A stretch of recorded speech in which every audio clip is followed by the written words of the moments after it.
ഇടിവെട്ടുമ്പോൾ അത് ഏൽക്കാതിരിക്കാൻ വേണ്ടി നമ്മൾ എന്താണ് ചെയ്യേണ്ടത്? നബി സല്ലല്ലാഹു അലൈഹി വസല്ലം തങ്ങൾ തന്നെ അതിന് പരിഹാരം പറയുന്നുണ്ട്.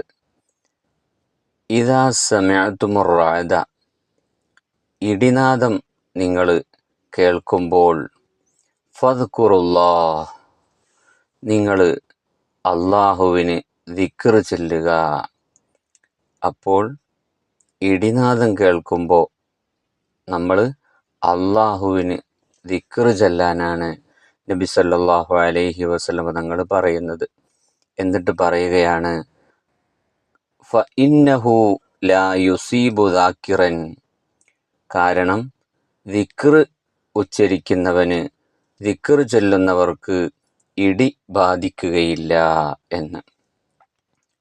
ഇടി ബാധിക്കുകയില്ല എന്ന് നബി സല്ലല്ലാഹു അലൈഹി വസല്ലം തങ്ങൾ പറയാണ്.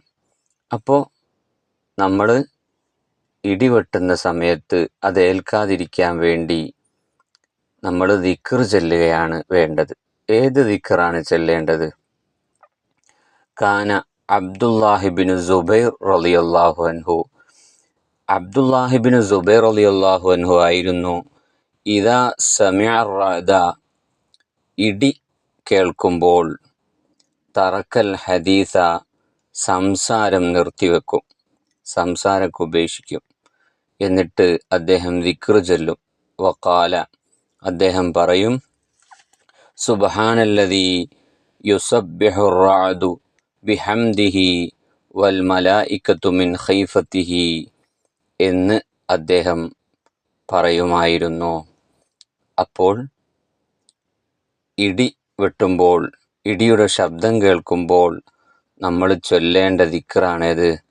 സുബ്ഹാനല്ലദീ യുസബ്ബിഹുർ റഅദു ബിഹംദിഹി വൽ മലായികത്തു മിൻ ഖൈഫത്തിഹി എന്ന്. ഭയന്നുകൊണ്ട് മലക്കുകളും സ്തുതിച്ചുകൊണ്ട് ഇടിയും ഏതൊരുവനെ പ്രകീർത്തിക്കുന്നുവോ അവനെത്ര പരിശുദ്ധൻ എന്നാണ് അതിൻ്റെ അർത്ഥം. അഥവാ മലക്കുകൾ ദിക്ർ ചൊല്ലുന്നുണ്ട്, അതുപോലെ തന്നെ ഇടിയും ദിക്ർ ചൊല്ലുകയാണ് എന്ന്. സ്തുതിച്ചുകൊണ്ട് ഇടി അള്ളാഹുവിനെ പ്രകീർത്തിക്കുന്നുണ്ട്. അപ്പോൾ ഇടി യഥാർത്ഥത്തിൽ ആ ശബ്ദം അത് അള്ളാഹുവിന് ദിക്ർ ചൊല്ലുകയാണ്. അതുപോലെ മലക്കുകൾ ദിക്ർ ചൊല്ലുന്നുണ്ട്. അതുപോലെ പ്രകൃതിയിലുള്ള പക്ഷികളും ജീവജാലങ്ങളൊക്കെ അള്ളാഹുവിന് ദിക്ർ ചൊല്ലുന്നുണ്ടല്ലോ. അപ്പോൾ മനുഷ്യനും ദിക്ർ ചൊല്ലണം. അപ്പോൾ ദിക്ർ ചൊല്ലിയാൽ നമുക്ക് ഇടി ഏൽക്കാതെ നമുക്ക് രക്ഷപ്പെടാൻ കഴിയും എന്ന് നബി സല്ലല്ലാഹു അലൈഹി വസല്ലം തങ്ങൾ പറയുകയാണ്. അപ്പോൾ ഈ ദിക്ർ നമ്മൾ പഠിച്ചു വെക്കണം. ഇടി കേൾക്കുമ്പോൾ അത് ഏൽക്കാതിരിക്കാൻ വേണ്ടി നമ്മൾ ഈ ദിക്ർ ചൊല്ലണം. സുബ്ഹാനല്ലദീ യുസബ്ബിഹു ഹ ആണ് ട്ടോ, യുസബ്ബിഹു റഅദു ബിഹംദിഹി വൽ മലായികത്തു മിൻ ഖൈഫത്തിഹി എന്ന ഈ ദിക്ർ നമ്മൾ ചൊല്ലണം. എന്നാൽ നമുക്ക് ഇടി ഏൽക്കുകയില്ല. നിങ്ങൾ ആലോചിച്ച് നോക്ക്, എത്ര ആളുകളാണ് ഓരോ മഴക്കാലത്തും ഇടി ബാധിച്ചുകൊണ്ട് മരണപ്പെട്ടു പോവാറുള്ളത്. അള്ളാഹു അവർക്കൊക്കെ പുറത്തു കൊടുക്കുമാറാവട്ടെ. അങ്ങനെയുള്ള അപകടങ്ങളെ തൊട്ട്, ഇടി ബാധിക്കുന്നതിന് തൊട്ട് നമ്മളെയും മക്കളെയും ബന്ധപ്പെട്ട എല്ലാവരെയും അള്ളാഹു തആല കാത്തു രക്ഷിക്കുമാറാവട്ടെ. അപ്പോൾ നിങ്ങൾ ആലോചിച്ച് നോക്കൂ, ഇസ്ലാമിൽ എല്ലാ കാര്യത്തിനും പരിഹാരമുണ്ട്. അപ്പോൾ ഇടി ഏൽക്കാതിരിക്കാൻ വേണ്ടി നബി സല്ലല്ലാഹു അലൈഹി വസല്ലം തങ്ങൾ ദിക്ർ ചൊല്ലാനാണ് നമ്മളോട് പറഞ്ഞിട്ടുള്ളത്.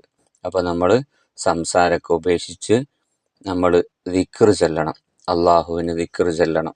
ഈ ദിക്റും അതുപോലെ തന്നെ സുബ്ഹാനല്ലാഹ് എന്ന ദിക്റും അൽഹംദുലില്ലാ എന്ന ദിക്റും അല്ലാഹു അക്ബർ എന്ന ദിക്റൊക്കെ ചൊല്ലി നമ്മൾ ഈ ദിക്റിനോടുകൂടെ മറ്റു ദിക്റുകളൊക്കെ ചൊല്ലി അള്ളാഹുവിനെ പുകഴ്ത്തി ഇരിക്കുകയാണ് വേണ്ടത് എന്ന് നമ്മൾ പ്രത്യേകം മനസ്സിലാക്കണം. ഇൻഷാ അല്ലാഹ് അല്ലാഹു സുബ്ഹാനഹു വ തആല നമുക്ക് ഇങ്ങനെയുള്ള ദുരന്തങ്ങളെ തൊട്ട് കാവൽ നൽകുമാറാവട്ടെ.